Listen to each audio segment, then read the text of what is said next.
presentamos El Mostrador en la Clave. Mi actualidad desde distintos puntos de vista. Un espacio para discutir bien informada. El Mostrador en la Clave, con el equipo de El Mostrador. La Clave me escucha. Ya estamos con El Mostrador en la Clave. Con nosotros está Héctor Cosio. Héctor, ¿cómo estás? Muy bien, Fernando, aquí estamos. Y también está con nosotros Hernán Leighton. ¿Qué tal, Hernán? ¿Qué tal, Fernando? ¿Cómo estamos?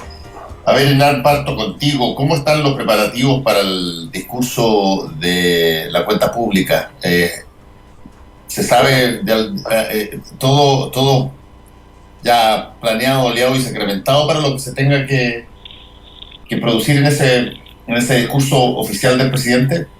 Se supone que sí, que es un trabajo que lleva haciendo el presidente durante largas semanas con los insumos que le pidió a todos los ministerios, insumos más difíciles de conseguir que en otras ocasiones, pues cuando se trataba de pedir buenos números para poder presentar las cifras esta noche, en varios ministerios le dijeron al presidente que eso parecía imposible, porque hay que considerar que estamos en la crisis de empleo y económica más grande de los últimos 30 años, así que no le fue fácil al segundo piso y a presidencia poder recopilar por lo menos en cifras la presentación que se quiere hacer esta noche. A las 8 de la noche el presidente entonces, junto con parte de su ministerio, los otros vía telemática, van a llevar a cabo esta cuenta pública que, recordemos, fue aplazada desde el 1 de junio. En ese entonces, con una negociación con la oposición, se logró aplazar para este 31, y en esta ocasión lo que se decía era que el presidente y todo su equipo debía estar abocado en el trabajo para paliar la pandemia. Algunos en la oposición se recriminaron a ellos por darle aire al presidente. Bueno, esas son ya situaciones un poco más internas de la dinámica de la política. Se pensaba en la moneda en ese entonces que se podía tener un escenario más controlado. Y si bien sí es un escenario más controlado, pues las cifras del trabajo de la pandemia están un poco más consolidadas, pues ya salimos del pic. No se tenía en carpeta de que se iba a llegar con una crisis política del tamaño con la que se está llegando. Recordemos luego de la triple derrota que tuvo el gobierno en manos de su propio conglomerado respecto de la ley del retiro de fondos de las AFP, y en medio de la búsqueda de un nuevo trato, donde se van a poner los énfasis hoy día en un discurso que se espera dure cerca de 1 hora y cuarto, un poco más quizás, va a ser en la recuperación económica. Ese va a ser el fuerte del discurso del presidente Sebastián Piñera, y es el espacio donde el presidente puede también poner un poco las expectativas, tratar de cambiar este ánimo que en las diferentes encuestas uno puede notar en la ciudadanía, que es de bastante decaimiento, donde no se prospecta un futuro muy alentador en muchos escenarios. Por ende el mandatario se va a apoyar en ese espacio. Donde en Chile ponen el ojo es que no vaya a suceder lo que hemos visto en la mayoría de las salidas que ha tenido el presidente en el último tiempo, y que dicen con un discurso, y esto te lo dicen desde el propio oficialismo, un poco en una realidad paralela, cuando el presidente habla de que las cosas se han hecho bien, de que reitera el discurso de que se ha invertido el PIB más alto en todo el sistema OCDE, que es replicado de inmediato respecto de la visión que se tuvo y la lentitud para poder poner en la mesa las diferentes medidas económicas. Y esos son un poco los ejes y el marco con que hoy día el presidente va a enfrentar esta muy compleja cuenta pública, quizás la más difícil que ha tenido el mandatario en sus 2 periodos. Sí, yo no tengo duda de que probablemente esta es una situación probablemente, como tú dices, la más dura y compleja que ha tenido en sus 2 periodos, no solamente por la amenaza objetiva de la pandemia, sino que sobre todo por pillar a la coalición de gobierno en una situación que eventualmente es una encrucijada ideológica muy yo diría relevante, que quizás no se nota en todas las manifestaciones, pero sí en las 3 o 4 que se han delineado, donde eventualmente la discusión sobre el 10% de las AFP fue el pináculo de esa posición, y siempre es difícil, y lo vimos en los gobiernos, y particularmente en el segundo gobierno de la presidenta Michelle Bachelet, siempre es difícil dar una cuenta pública cuando el presidente sabe de antemano que lo que ha estado ocurriendo es un fraccionamiento, un desmoronamiento de la cohesión que se tenía en su coalición de gobierno, porque tratar de alguna manera aplacar la realidad con frases, y el presidente improvisa en sus discursos, no solamente lee verbatim, improvisa en sus discursos, tratar de aplacar aquello con frases de buena crianza, bueno, pueden ser desmentidos en la semana siguiente, digamos, a través de los sucesos políticos que eventualmente se estén dando, y hay varios en carpeta todavía. ¿Cómo ves tú lo que se viene esta noche, Héctor? Sí, mira, pienso que hay que partir un poco también, y haciendo memoria, un recuento un poco histórico y también temporal. La segunda cuenta del presidente Piñera no es un recuento en rigor, digamos, del último año de gobierno. Es un recuento desde el momento en que el Chile se paraliza con el estallido social de octubre, y donde de una manera yo creo que clara y categórica para Piñera y para la clase política en general, la población, el pueblo general en Chile, a través de manifestaciones de violencia y también de manifestaciones pacíficas, dio por cancelado el proyecto de gobierno de Piñera. Entonces, eso es como lo primero. Todas las cuentas públicas tienen, a veces pueden pecar de hacer una lista de supermercado o de intentar hacer hojas de ruta tras enumerar ciertos éxitos. Y esos éxitos responden a los compromisos cumplidos en un programa de gobierno. Bueno, ese programa de gobierno no existe, porque ese programa de gobierno fue cancelado en octubre del año 2019.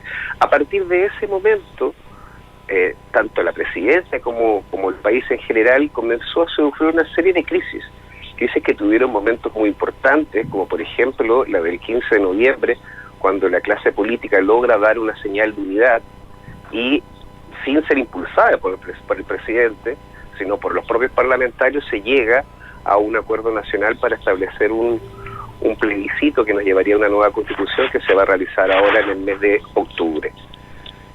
Luego de eso comenzaron también una serie de problemas que son de carácter económico para la gente y también para las empresas. Se anunciaron una serie de planes de reactivación que no alcanzaron a tomar vuelo, ¿cierto?, hasta que la pandemia golpeó mundialmente a toda la población y a todas las empresas.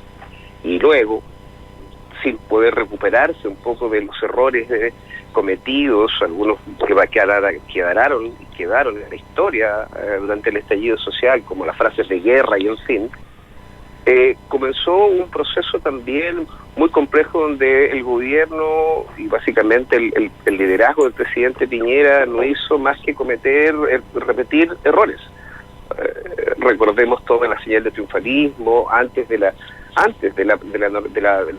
normalidad que se buscaba, esta mal llamada, digamos, normalidad que se buscaba con el ministro también Mañalich, que buscaba hacer una apertura poniendo más el énfasis en lo económico que en lo sanitario, que resultó ser complejo, todo el problema, digamos, de la opacidad y la falta de transparencia en los datos, y luego frases tan desatinadas como decir que Chile no le iba a pasar lo mismo que le pasó en Italia. Bueno, al cabo de más de 150 días de pandemia tenemos un resultado, y que el presidente tiene que hacerse cargo también de la realidad nacional. Tenemos un resultado de más de 13.000 muertos, con más de 353.000 personas contagiadas. En este escenario donde todo se ve altamente complejo, se produce lo que tú acabas de mencionar, Fernando, que además la propia coalición de gobierno comienza a mostrar ya más que evidencia, sino que situaciones claras, digamos, de desfonde político que se intentaron contener en el último ajuste ministerial, o el ajuste de cambio de gabinete, donde sale el ministro del Interior y pone a un histórico UDI, como un intento de alguna manera de llegar esta semana, a este viernes, además con un gobierno absolutamente, con una coalición totalmente fracturada, ni siquiera fraccionada, fracturada. Entonces, desde luego estamos hablando que es la cuenta pública más difícil y más compleja de Piñera. Y la pregunta que uno se tiende a hacer desde el análisis es, ¿Qué es lo cual va a ser la tónica del presidente? ¿El presidente lo va a enfocar solamente en el plan de reactivación económica? Es muy importante que lo haga, porque mucha gente está esperando precisamente cómo seguir de aquí adelante. Al presidente le quedan 2 años, un poco menos tal vez. Pero no solo fue el plan de reactivación económica, hay que hacerse cargo de la realidad política y social del país. Tiene que dar señales claras de tranquilidad respecto de el plebiscito del 25 de octubre. Tenemos hoy día, se habla de un rebrote en el tema de la pandemia. Yo creo que eso es un error de hablar de un rebrote, porque primero tienes que tener controlado la pandemia. Lo que hay ahora en un momento es un descenso, que tampoco está muy claro si efectivamente el pic fue el que pasó, porque falta todavía muchos datos que analizar. Pero claramente, y la experiencia internacional dice que estas cosas vuelven a reflotar, es decir, vienen una ola y segundas olas. Habría que ponerse en el escenario en un octubre en donde la pandemia siga viviendo tan fuerte, conviviendo con nosotros. El presidente tiene que dar señales muy claras respecto de las medidas que se van a tomar, y que este proceso no va a ser interrumpido. Entonces, para el presidente Piñera, yo creo que, y no solo para él, sino que la presión que se siente, además, por todo la expectación ciudadana. El tema de la discusión del 10% agregó un elemento que antes, digamos, no se conocía, como nos obligó a la mayoría de nosotros a estar en nuestras casas, a multiplicar nuestros niveles de conexión online. También el espectro político hoy día se puso en un escenario de observación que antes no era así. Había gente que miraba tele, otras que no miraba tele, gente que se informaba y no se informaba. Hoy día, precisamente por el problema que estamos experimentando, hay muchísima atención a lo que hace la autoridad, y Internet y las redes sociales han servido como el canal más directo de información, más directo que cualquiera de los medios que nosotros trabajamos. La gente se entera a través, digamos, de lo que comentan otros en redes sociales, y eso genera un nivel de expectación que se convierte en una presión. 2 millones de contactos, hablábamos hace unas semanas, que fue cuando la gente estaba pendiente del 10%. No sé cuánto va a ser eso hoy día, no sé si la gente va a escuchar al presidente o no. Cualquiera de las dos cosas que haga va a tener un efecto político. Si no lo escucha, porque no le interesa al presidente. Si lo escucha, cualquier cosa que diga y que no esté acorde un poco con lo que se necesita, va a provocar otro problema. O sea, Fernando, yo creo que aquí podríamos tener así como por lo menos 4 o 5 niveles de análisis respecto de lo que podría pasar en la cuenta pública. Sí, bueno, yo conversando con el doctor Sebastián Ugarte hace un ratito, le planteaba que cuando tú tienes un país que tiene en un porcentaje muy alto de su población, independientemente si lo acabas de descubrir o si es que tenías conciencia de eso desde hace tiempo, el hecho no cambia. En un porcentaje muy alto de la población, cualquier señal que el Ejecutivo manda de que se puede tener condiciones para poder generar ingresos, porque un porcentaje muy alto de esas personas viven del ingreso diario, viven del ingreso semanal, no son personas que eventualmente pueden esperar durante un mes y medio, tranquilamente en su casa con su familia, hasta que amaine total y absolutamente la pandemia y las cifras todas estén contestes de que ya se terminó lo más importante. No, hay un porcentaje tan grande de la población que funciona a diario o que funciona semanalmente, que las llamadas de la autoridad tienen ese grado de responsabilidad extra, que cualquier llamado de la autoridad coincide inmediatamente con el deseo de poder generar ingresos para la familia, y por lo tanto lo que se amplifica de alguna manera el mensaje, si es que no está bien hecho, y si es que te dicen de que se va a abrir la mitad de un mall, tú vas como para llenar 3 moles. Si es que se te dice de que puedes volver a trabajar, bueno, tú vas a tener atestadas las calles y todos los transportes públicos. Y eso no es porque la gente no, y yo creo que ella debe haber aprendido esa lección, no es porque la gente es irresponsable, porque la gente es irracional, porque la gente al final no respeta, es al revés. Intuye en cada mensaje relativamente aperturista de las posibilidades de generar ingresos, intuye un link directo con la necesidad, expectativa y ganas que tienen las personas de poder proveer a sus familias, y por lo tanto yo te diría, aumenta naturalmente y rápidamente, se aumenta las reacciones positivas a esos llamados de la autoridad, incluso desbordando las contenciones que se debieran tener en términos graduales.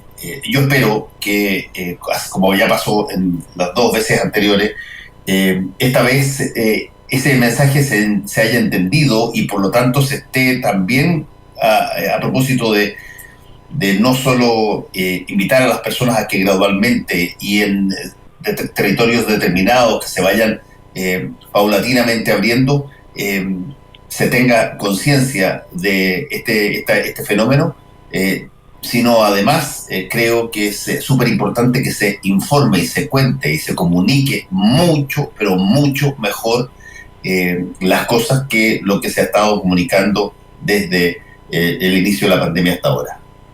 Hernán. Doctor. Hernán, dale.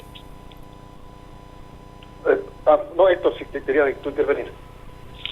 Una cuestión muy breve, que efectivamente yo creo que ahí lo que ocurre, en definitiva, el problema de esto es generar una expectativa que se transforme en una falsa expectativa. Hoy día, cuando se busca hablar del plan de reactivación económica, el plan de reactivación económica tiene que ir ligado directamente con esta idea también del desconfinamiento progresivo.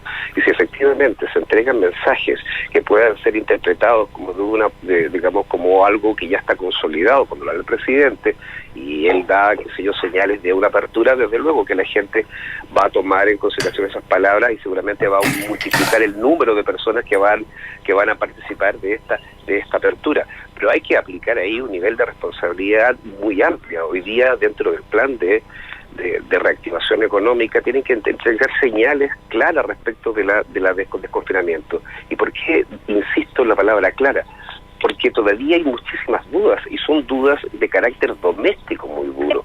O sea, desde el punto de vista que se hace, por ejemplo, con un desplazamiento de personas que tienen vehículo, por ejemplo, y no tienen su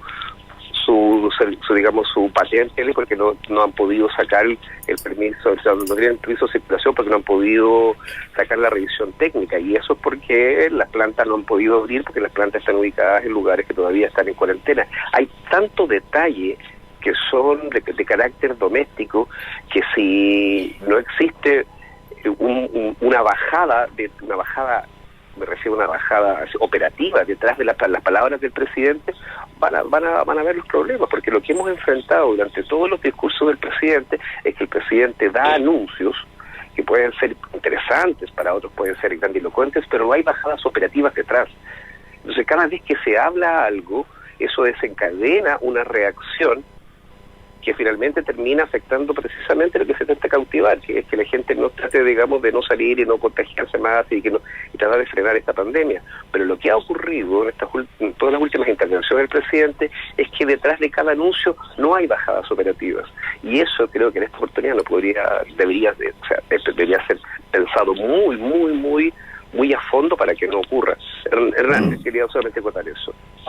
Bueno, 2 cositas. Una, respecto a lo que señalabas de los automóviles, sí se puede sacar permiso de circulación sin revisión técnica, porque eso se aplazó. Lo que no se puede hacer es andar sin permiso de circulación, porque ahí a uno le quitan el vehículo, lo que le ha pasado a mucha gente que no tiene plata para pagar el permiso de circulación y necesita el vehículo para trabajar. Y respecto al mensaje presidencial y lo que dice Héctor, es un punto, la falta de operatividad, es decir, el trabajo previo a cualquier eventual mensaje de una nueva forma de hacer las cosas. Hay encuestas internas en La Moneda a las que no hace caso el presidente. Esto lo hemos conversado 1000 veces con Fernando respecto del sistema presidencial, la figura del presidente, pero que dicen que cuando se tiene un plan, cuando se tiene una información que entregar a la ciudadanía, cuando es el presidente el que la ejecuta, el que se encarga de la vocería, este mensaje se pierde, se distorsiona, genera ruido, pues la figura del presidente genera muchos sentimientos en la ciudadanía, algunos para bien y otros para mal, claramente. Además, esto suma a un contexto de muy bajo apoyo. Entonces, esta cuenta pública llega en un muy mal momento para el presidente, más allá de todo lo que hemos dicho, porque el apoyo que tiene hoy día, según las diferentes encuestas, tuvimos la Academia del lunes, tenemos la Tú Influyes de ayer, que marcan entre un 9 y un 12% de apoyo, es decir, el segundo porcentaje más bajo luego del estallido del mandatario. Justo en este momento, cuando está nuevamente tocando el suelo, es que se tiene que exponer ante la ciudadanía en un discurso donde él es el protagonista y va a estar cerca de 1 hora y media al frente de los televisores de la ciudadanía, que a diferencia de todas las otras cuentas públicas, hoy la ciudadanía está en la casa, es decir, las televisiones están prendidas, más allá de si está puesto o no está puesto el canal donde el presidente vaya a estar dando su discurso. Pero es eso, 1 hora y media del presidente entregando un discurso y en la propia Moneda saben de lo dificultoso que es para el propio gobierno que el mandatario sea el que entrega las diferentes informaciones o alineamientos, porque esto finalmente la ciudadanía caen distorsionados, caen con ruido, no se logra entregar el mensaje por el cual se ha trabajado durante todo este tiempo, independiente del alineamiento y la dirección en que este vaya. Sí, eso desde el punto de vista técnico, si tú quieres. Claro. Yo entiendo perfectamente lo que tú estás planteando, Hernán. Desde el punto de vista técnico, eventualmente, y sabiendo que no se puede reemplazar la persona que tiene que hacer el mensaje, porque alguien podría decir, bueno, puede haber otra persona que tenga quizás una mayor empatía con la gente y que eventualmente pueda tener una mayor receptividad y que diga el mensaje. No, pero este es un mensaje exclusivo del presidente de la República, es su cuenta pública, es el gobierno, en probablemente una de las constituciones políticas más verticales y centradas sobre todo en la figura del Ejecutivo, de la Presidencia de la República. Por lo tanto, es absolutamente irreemplazable la persona que tiene que dar el mensaje.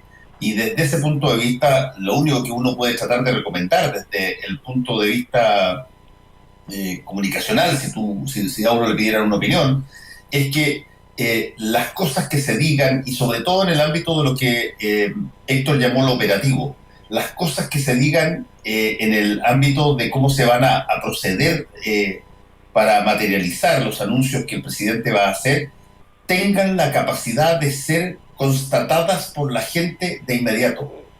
Que tú tengas una posibilidad de observar, que si es que te abren a ti la posibilidad de salir a trabajar y te la abren en determinadas situaciones, con determinadas condiciones, que si es que tú inicias o obedeces ese camino, tú veas, pero inmediatamente veas que se hicieron las preparaciones del caso, que están los permisos para aquellas personas que necesitan permiso, que existe la posibilidad de tener condiciones sanitarias en los lugares de trabajo donde tú vas a ir, si es que muchas de esas cosas no son resorte exclusivo del presidente de la República, por ejemplo, el que las personas lleguen a determinadas condiciones laborales que depende de las empresas, pero debiera existir un mecanismo por el cual las personas pudieran alertar o avisar incluso a la autoridad de que se necesitan condiciones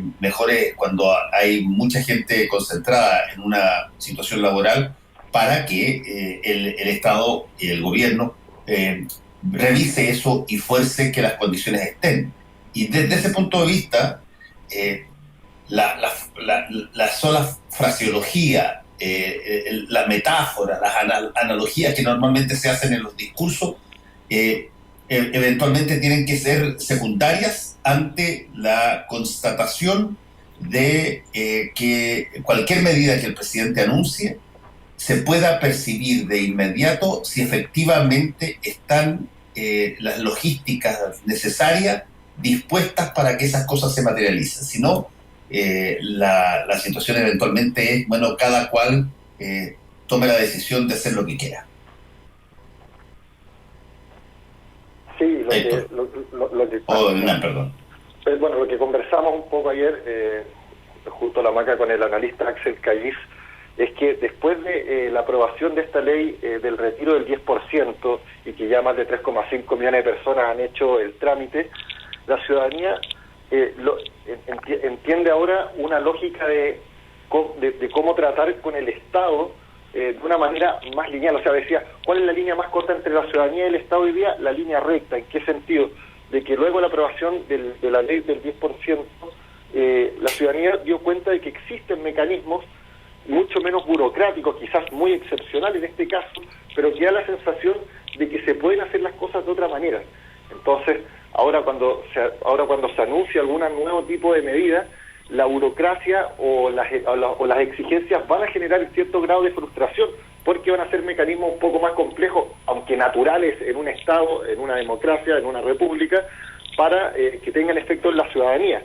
El efecto de la ley del 10% no es menor y va a empujar por lo menos a diferentes estamentos a tener que hacer las cosas de otra manera o pensarlas de una manera mucho más flexible de como siempre se han planteado. Ya esto de hacer un anuncio, dar la sensación de que el día de mañana tú vas a tener arreglada tu situación, y eso implica primero que ingrese la ley, luego la discusión, después el tiempo de promulgación que tiene el presidente. Bueno, más allá de que sea la correcta forma de hacer las cosas, va a tener mucho que ver con el entusiasmo y las palabras exactas que elija el presidente para hacer este tipo de anuncios en momentos de una crisis que, como señalaba el propio Axel Callis, una crisis de hambre puertas adentro en Chile, en un país donde las cosas no se dicen mucho para afuera, hace pensar que la crisis es mucho mayor a la que estamos viviendo, incluso descubriendo día a día a más de 3 meses de iniciar la pandemia.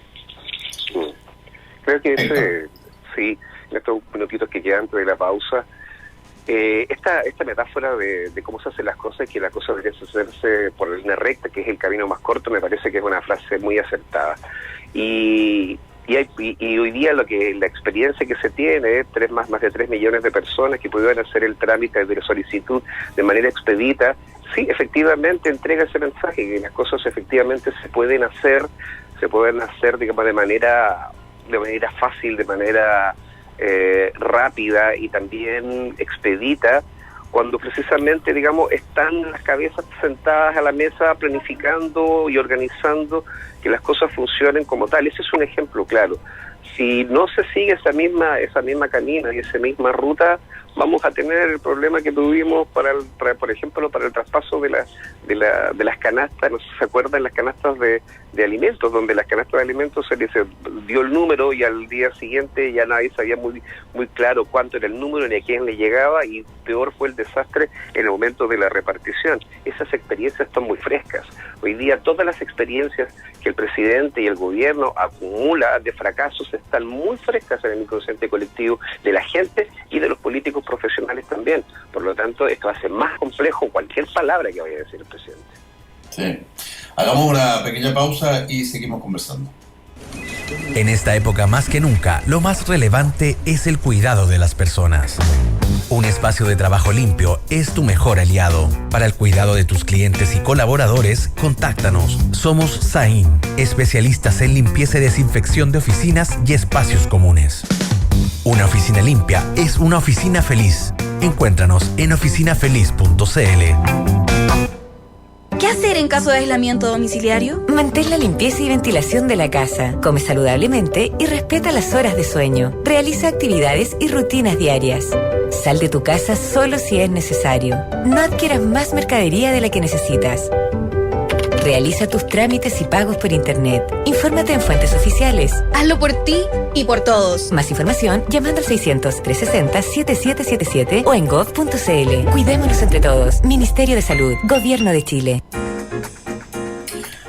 Estamos de vuelta con el mostrador en la clave, Hernán Leyton y Héctor Cosio. Ahora hemos conversado, por lo menos lo han mencionado ustedes un par de veces, cuál ha sido la reacción de la ciudadanía frente a la posibilidad de retirar este 10% que tiene imposado cada cual en las AFP. Hablaron ustedes de cerca de 3 millones de personas que tomaron contacto ya inmediato con sus AFP. ¿Cómo ha sido, cómo han visto ustedes el proceso? Hernán, te cedo. Bueno, lo primero que se nota, y es la impresión que también se llevan las autoridades, es, no sé si la palabra es desesperación, pero la prontitud con que la ciudadanía reaccionó a esta ley que, como señalaba en el bloque anterior, se siguió en las transmisiones del propio debate legislativo como nunca antes se había seguido, probablemente en la historia reciente de nuestra democracia. Es tanto el interés y la necesidad de la población de contar con ese dinero que en un día se lograron hacer, creo que fueron cerca de 3,5 millones de solicitudes, y siendo que hubo 2 AFP que estuvieron al debe, la cual las autoridades están pensando hasta cursarle multas porque no estuvieron a la altura de las circunstancias, que no pudieron cursar las solicitudes. 3,5 millones de solicitudes para sacar el 10%, que las diferentes encuestas apuntaban a un margen entre 60 y 70% que se iban a ocupar estas platas para pagar deudas, para comprar insumos básicos.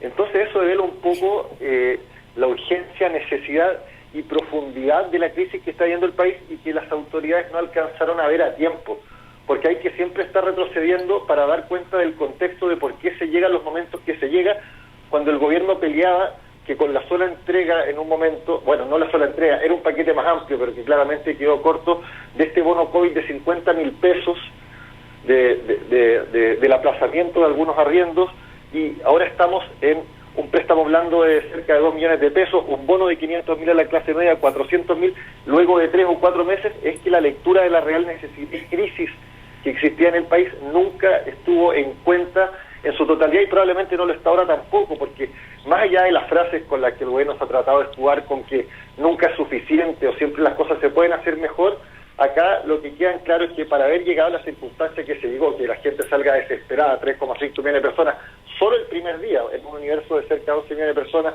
a buscar el 10% de sus ahorros. Eso es un tema que de repente pasa un poco colado. Nadie quiere nunca sacar plata de sus ahorros.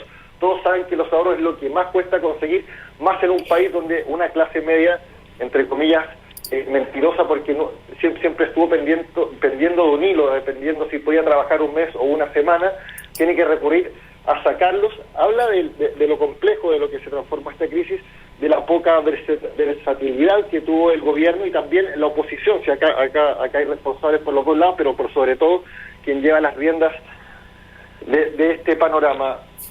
Lo otro ya es elucubración, pero por lo menos cuando te dicen que el 70% va a sacar el 10% de sus ahorros para pagar deudas o alimentos, es complicado. Sí. Héctor. Sí.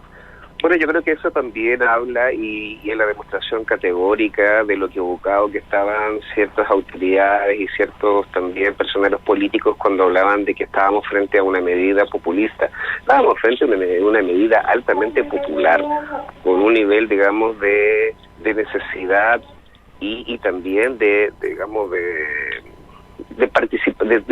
tener la posibilidad de elección, la posibilidad de elegir frente a un escenario tan complejo como el que está viviendo la mayor cantidad de la población chilena, que está en esta situación, como decía Hernán, una especie de clase media mentirosa. Habla precisamente de la dimensión del problema y de la realidad, que afortunadamente se legisló a su favor. Ahora, que 3,5 millones personas lo hayan hecho en el primer día, habla de dos cosas. Primero, lo que acabo de decir, del nivel de atención que tiene esta medida, de la necesidad, y también habla, digamos, y eso me llama la atención de manera positiva, que hacer 3 millones de solicitudes en línea sin mayor trámite y de manera expedita, habla bien del sistema al menos de digitalización de este país, y eso, digamos, hace prever que lo más probable es que las 11 millones de personas que vayan que han manifestado su intención de retirar estos fondos lo puedan hacer en un marco de 2 a 3 días. Y si el reparto de estos dineros, la entrega de estos dineros efectivamente se produce en el plazo establecido, que entiendo que son como 5 días hábiles más o menos después de la primera parte, después de que se hace la solicitud, si eso se concreta también de una manera exitosa, vamos a poder haber dado un check, digamos, de cumplido y hecho de buena manera en un proceso no menor. Estamos hablando de muchísimos millones de dólares para más de 11 millones de personas. Eso es primero que creo que habría que destacar, primero el sistema, cómo ha estado funcionando en torno a esto. Ahora, respecto del fondo, hay que tener cuidado. Yo he conversado con muchísima gente, he visto, monitoreado también las redes, Y da la impresión de que este triunfo que se tuvo del 10% en el Congreso fuese como la solución para la clase media, y la gente está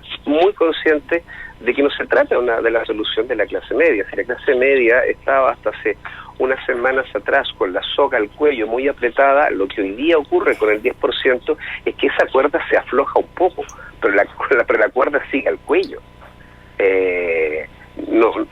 Avanzar en el retiro del 10% de los fondos de cada una de las personas implica eso, darle un poco de aire en un momento donde se estaba acabando todo el oxígeno, pero en ningún caso significa esto un proyecto, un plan de gobierno de solución y de ayuda a la clase media. Eso todavía no se ha visto. Lo que se ha visto hasta ahora es un plan de gobierno de auxilio, digamos, a quienes son a los más necesitados, pero la gran clase media a la fecha de hoy todavía no recibe ningún tipo de apoyo ni de seguridad social que le permite, seguridad económica que le permita hacer una proyección de aquí, digamos, al mismo tiempo que va a tener el gobierno de Piñera. Piñera hoy día va a intentar hacer una hoja de ruta para tratar de llegar a la orilla de su gobierno el año 2022, pero la gente también necesita, muchas de ellas, hacer una planificación económica para saber cómo van a cumplir con sus obligaciones de aquí en el futuro. Esto del 10%, como decía recién y como se expresa también a través de las redes sociales, es soltar, es aflojar un poco la cuerda, pero la cuerda sigue al cuello. Sí. Oye, y desde ese punto de vista, el otro tema que también fue muy potente durante la semana, ¿cómo ha sido la instalación de este nuevo gabinete, Hernán? ¿Qué tal se ha visto estos caciques ya pesos pesados en términos de sus propios partidos entrando a subordinarse a el Ejecutivo en su rol ministerial? Es muy temprano todavía para entregar un análisis con resultados, pero así las primeras luces es de un gabinete muy entusiasta que quiere rápidamente poder dar vuelta a la hoja de esta crisis política que está viviendo el gobierno, pero producto de la estocada final que le entrega a su propio conglomerado con el tema de la ley del 10%. Un gabinete que entró para, primero que nada, resolver los temas internos de Chile Vamos. Ya tenía una serie de reuniones con secretarios generales. Mañana el ministro del Interior va a estar con también las directivas de los partidos más grandes como RN y la UDI. En la UDI están muy conformes con este nuevo diseño, se les reconoce su fuerza de ellos mismos, pero habrá que ver con los resultados de las diferentes gestiones a nivel legislativa. Vamos a ver si logran sellar este nuevo trato del que tanto se ha hablado entre el gobierno y su propio conglomerado. Mucho más que eso no es difícil, porque es muy temprano, todavía no alcanzamos ni siquiera todavía tener una semana. Están en la cada vez menos larga para cualquier autoridad luna de miel. Todavía desde la oposición están esperando a ver cómo se van a desplegar, cuál va a ser el real empoderamiento que van a tener los ministros. Recordemos, siempre se le ha cuestionado al presidente, y una de las expectativas que tiene el oficialismo en este nuevo cambio de gabinete es que el presidente haya cedido un porcentaje de la cuota de poder, es decir, de empoderamiento a los ministros, que ellos cuando vayan a negociar no tengan que esperar la respuesta del segundo piso para dar el vamos o no, algo que complejiza bastante las negociaciones, el trato y la confianza que se puede tener en el Congreso y que no tenían ministros del último gabinete. Esperar que sale este nuevo trato, que recordemos, si bien deja muy tranquila la UDI, dejó un vacío muy grande en Renovación Nacional, más allá de que el gobierno logró desactivar esta bomba que venían armando Mario Desbordes y Andrés Salamán al interior de RN y con consecuencias evidentes en el gobierno. Bueno, desactivar esta bomba significó provocar otro conflicto, que es el vacío de poder, la decepción de muchos por la determinación que tomó Mario Desbordes, más allá que le reconozcan el sentido patriótico, como ellos mismos lo señalan. Bueno, este sector social de Renovación Nacional, que no solo jugaba un papel interno para el partido que buscaba crecer hacia el centro, sino que también para el propio proyecto de Chile Vamos en su totalidad y el gobierno. O sea, sacando a Mario Desbordes del camino, como lo hizo el presidente, con una motivación del momento, por decirlo de alguna manera, y que es totalmente entendible. Con Desbordes y Alamán era imposible seguir gobernando, provoca que Chile Vamos se achique de alguna manera, que el centro donde están tratando de crecer la derecha con miras a las próximas elecciones queda estancada y queda en juego. Es decir, la oposición, de la que se tiene muy pocas expectativas, si hace una buena estrategia, una buena planificación, un buen diseño, podría intentar volver a hacerse de un centro que está totalmente líquido en el electorado hoy día, y que es precisamente el que estaba peleando RN a través de esta autodenominada derecha social. Vamos a tener que ver cuál es el resultado, si es que el gobierno logra este nuevo trato. Más allá de las fotos y los abrazos, se van a ver esto en las diferentes votaciones, también en cómo respondan desde el oficialismo a las diferentes intervenciones de los diferentes ministerios, porque, como te decía, si bien la UDI quedó contenta, RN quedó en un vacío, en un río revuelto, y Evópolis totalmente no descolocado, porque sabían las consecuencias de lo que se venían, pero sí, obviamente, no quedaron para nada satisfechos. Sí, va a ser interesante, tú tienes razón, aquí está esto empezando, pero la diferencia en general que se tiene entre este gabinete, guardando las proporciones y teniendo en cuenta que todas las personas son, qué sé yo, maduras, digamos, en términos de sus posiciones políticas, este es un gabinete de personas con, llamémoslo así, una imagen particular de especialmente 3 o 4 posiciones que tienen una carga muy fuerte. O sea, Víctor Pérez no es una persona equivalente a como era Gonzalo Blumel, que era una incógnita, digamos, si tú quieres, para la gran mayoría de la población, respecto de cómo él abordaría o de alguna manera miraría la situación política nacional. No, Víctor Pérez tiene una trayectoria enorme en el Parlamento, ha dicho pero montones de veces cuál es su posición en determinadas materias. Por lo tanto, me imagino, uno sabe calibrar hasta qué punto esas ideas eventualmente pueden ser transmitidas a través de su gestión. Lo mismo es el caso de Mario Desbordes, que lo hemos conocido en innumerables entrevistas en el último tiempo sobre cuál es su posición. Jaime Belolio es una persona que delineó incluso cuál era la posición que él tenía respecto de su partido cuando compitió contra Jacqueline Van Rieselberghe, digamos. No es alguien, a pesar de que él en un momento dado estaba por el apruebo y ahora manifestó estar por el rechazo. Y de Andrés Alamán, qué decir, digamos, es una persona que sí ha tenido una trayectoria ideológica muy clara, desde un sector más abierto a un sector mucho más conservador, pero nadie podría sorprenderse, si tú quieres, de las posiciones que eventualmente proponga Andrés Alamán, si es que se le preguntan por parte del presidente de la República, frente a cómo reaccionar ante la situación que se está viviendo. Es decir, desde ese punto de vista, este gabinete tiene una característica que probablemente puede ser buena en caso de que funcione, que se afiate, es que estamos hablando con personas que tienen posiciones concretas y tajantes respecto de una serie de materias que van a tener que enfrentar el gobierno en el futuro. Y ahora lo que resta saber es si es que esa colección de miradas puede armonizarse como debiera un gabinete bajo la visión y conducción de un presidente de la República, y evitando que finalmente estas cosas terminen en posturas personales o en rupturas partidarias.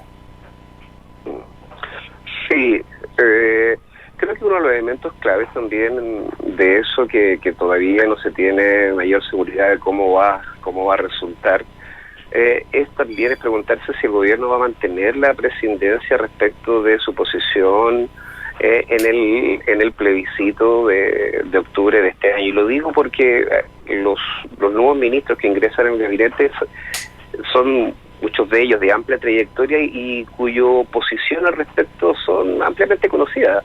O sea, todo el mundo sabe que el hoy ministro de Relaciones Exteriores hasta hace pocos días, digamos, era el rostro del rechazo, y aun cuando ahora como ministro de Estado no puede tal vez omitir opiniones o va a verse limitado de sus opiniones para así no, digamos, no entorpecer y no cambiar la línea que tome el presidente, por ejemplo, de mantener la presidencia.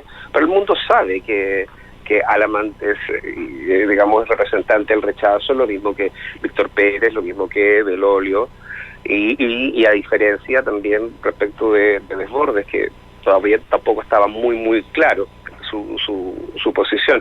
Pero aquí la pregunta va a ser también si este nuevo gabinete, ¿qué rol va a tener en esto? ¿Va a tener un rol de armonizar, llevar este proceso de la mejor manera posible? ¿O si de alguna manera también van a utilizar los canales institucionales para impulsar una determinada posición respecto y para poder influir así en la población? Yo creo que ese es un examen que van a estar bajo la lupa fuertemente el nuevo gabinete, porque de hacerlo, de impedir o de hacer que, por ejemplo, que Alamán no manifieste de alguna manera su posición, que ya la ha remarcado, primero va a ser muy difícil, y segundo, y si es que no lo pueden evitar, va a ser un problema político importante para el gobierno, porque si el gobierno efectivamente, como todo indica, que las encuestas se lo indican, que va a ser apoyado por una buena mayoría, la aprobación de llegar a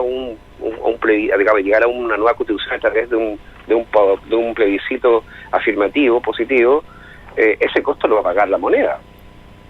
O sea, si hoy día tienes como ministros de Estado a representantes o a voceros o a rostros de una determinada posición frente al plebiscito, y la moneda y ese plebiscito se pierde para ese sector, los costos lo va a asumir nuevamente la moneda.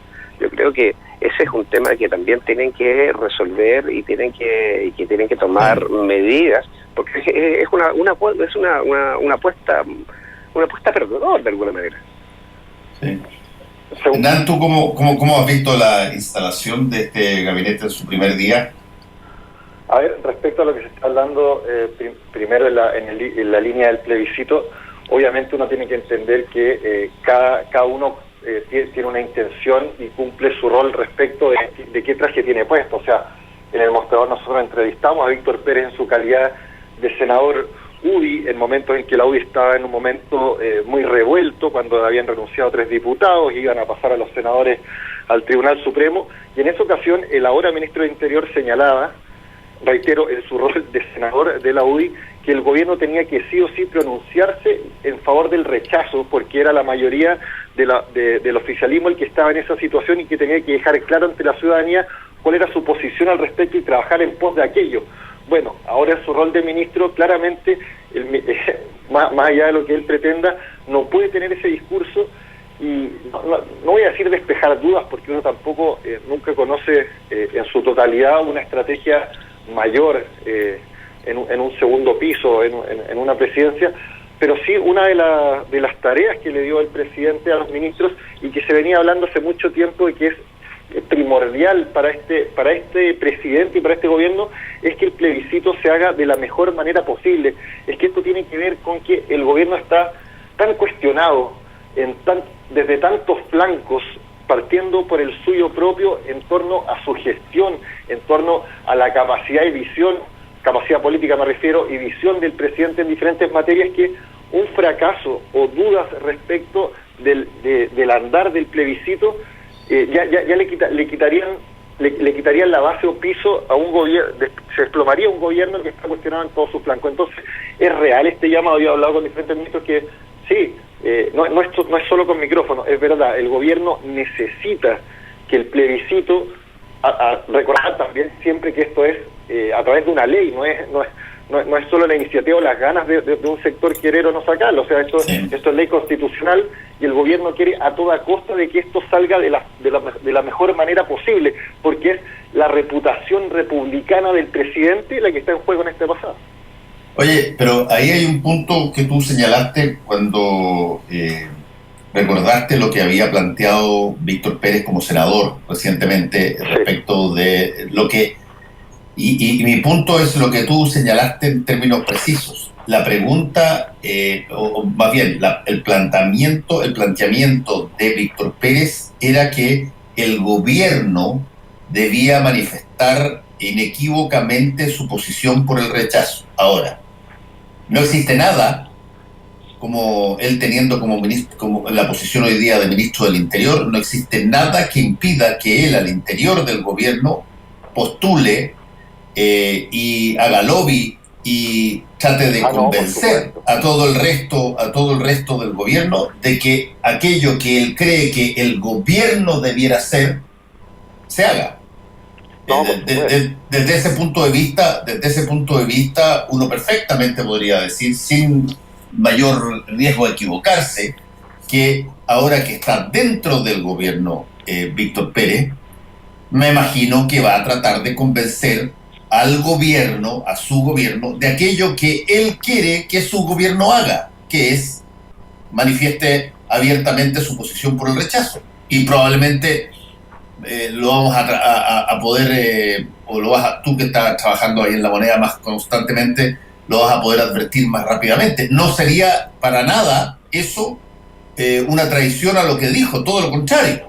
Es exactamente lo que él probablemente hubiese esperado si es que lo hubiesen llamado, porque puede convencer ahora a su gobierno a que se tome posición por el rechazo, porque es lo que él está recomendando. Es distinto, imagínate tú, si tú dices en algún momento dado, mira, yo me encantaría que el mostrador tuviera una sección sobre fenómenos de platos voladores, y te nombran de director del mostrador. Yo partiría de la base diciendo, mira, yo puedo anticipar que probablemente el mostrador va a sacar una sección sobre objetos voladores no identificados. No, totalmente. Porque lo has dicho. Él ahora ya está en una posición donde puede inducir o puede convencer al presidente y al resto del gobierno que tome posición objetiva respecto de, o sea, una posición subjetiva, perdón, respecto de el plebiscito. No, a nadie le debería extrañar de que Víctor Pérez intentara hacer eso. El tema es qué tanto eso puede descolocar. Yo creo que Andrea Alamán piensa exactamente igual, pero qué tanto eso puede generar un debate al interior de este gobierno de una manera que pueda afectarlo, esa es otra cosa. Bueno, y pasa también por el presidente, porque el ministro del Interior puede tener esa intención también de lograr que el gobierno tome una posición, pero el presidente hasta este momento, no ha querido jugar ese rol. Entonces tendría que primero convencer a Piñera de que tiene que tomar efectivamente ese rol muy activo. Y ahí desde luego que hay dos cosas. Tú puedes hacer ese trabajo soterrado, es decir, Víctor Pérez, Alamán y todos pueden seguir haciendo trabajo internamente de convencimiento, pero ahí está el cálculo que tienen que hacer y el riesgo y la apuesta en política. Si el gobierno efectivamente logra que Piñera cambie y el gobierno tome un rol activo, no solo como garante de un proceso impecable, sino que además con una participación activa, estáis hablando, digamos, de tener que calcular cuáles son los costos, cuáles son los beneficios y cuál es la pérdida. Y nos encontramos con el Piñera que hace cálculos, o sea, llevar al gobierno, impulsar al gobierno hacia una posición política sabiendo que puedes perder y que los costos los vas a terminar pagando tú, no Víctor Pérez. La verdad es que yo creo que lo más difícil ahí en ese minuto es tratar de convencer, me imagino que yo que el presidente, porque como te insisto, o sea, hoy día cualquier posición que pueda tomar el gobierno respecto del plebiscito, se te abre una posibilidad de pagar costos que a todos los errores que has tenido van a terminar por llegar con, no sé, empujando la balsa con las manos a la orilla. Ahora, déjame hacer una pregunta, quedan 4 minutos, por lo tanto, pero una pregunta directa al respecto. Ahora, esto no es una elección en términos clásicos, donde tú... es una posición que se consulta a la ciudadanía. ¿Cuál es el impedimento para que el gobierno tenga posición propia respecto de eso? ¿Por qué habría de tener que limitarse o inhabilitarse como si fuera una elección de ciudadanos, digamos, escogidos por otros ciudadanos, en vez de una posición donde está clarísimo quienes defienden y quienes no defienden la Constitución? ¿Por qué el gobierno tendría en este caso que actuar igual que una elección y limitarse a dar opinión? Bueno, primero vamos a la parte más pragmática del asunto, porque abanderarse por la opción que hasta el momento está perdiendo casi con un 70% en contra, obviamente puede significar un costalazo de proporciones enormes, porque esto no es solo lo que salga de esta encuesta, sino que tiene que ver con un proceso constituyente que se viene durante lo que le resta de mandato al presidente Piñera. Y abanderarse y situarse en la vereda claramente, casi físicamente, respecto a la opción que pierde con 3/4 de diferencia, es muy complicado. Esa es la respuesta por lo menos práctica. Ya, pero esa es una respuesta que me parece perfectamente racional y perfectamente clara, pero que tiene que ver básicamente con algo de conveniencia, si tú quieres. ¿Me conviene o no me conviene dar mi opinión porque puedo tener una ola de rechazo? No, pero mi pregunta es... No hay impedimento, si es que no hay impedimento. Yo tengo la impresión de que no hay impedimento para que el gobierno dé su opinión, tal cual como dio su opinión respecto del 10% de la AFP. Yo creo lo mismo, no hay impedimentos, pero yo creo que, o sea, a ver, no hay disposiciones legales que lo cohiban. No. Pero estamos hablando de política, y en política, más allá de las disposiciones legales, lo más relevante siempre son las señales que tú puedas dar y lo que tú puedas en definitiva conducir. Si tú de alguna política terminas perdiendo el poder que puedes tener como gobierno para iniciar, como decía Hernán, un proceso constituyente donde tu gobierno represente a un sector, es un problema de político no menor. O sea, si tú asumes y te llevas todos los costos, la pérdida la asumes tú en general, con eso arrastras también una parte importante del sector político que ingresa a una negociación con un gobierno totalmente en la ruina, porque si efectivamente se abandera de esa manera y tienes un triunfo en el otro sentido amplio y mayoritario, el gobierno que va a cosechar en ese minuto va a cosechar, digamos, nuevamente un fracaso. O sea, no fue capaz de mover la aguja a la población en torno a lo que el gobierno pensaba que era la elección correcta. Es como un poco lo que pasó con el 10%. No le va a quedar otra que promulgarle ahí ya, pero pues, bueno, político que tiene que asumir. Vamos a ver cómo avanzan las posiciones. Muchas gracias a Hernán y también a ti, Héctor. Cuídense. Chao, chao. Que estén bien. Chao, gracias. Actualidad con ojo crítico. La información desde distintos puntos de vista. Fue El Mostrador en La Clave, con el equipo de El Mostrador. La Clave me escucha.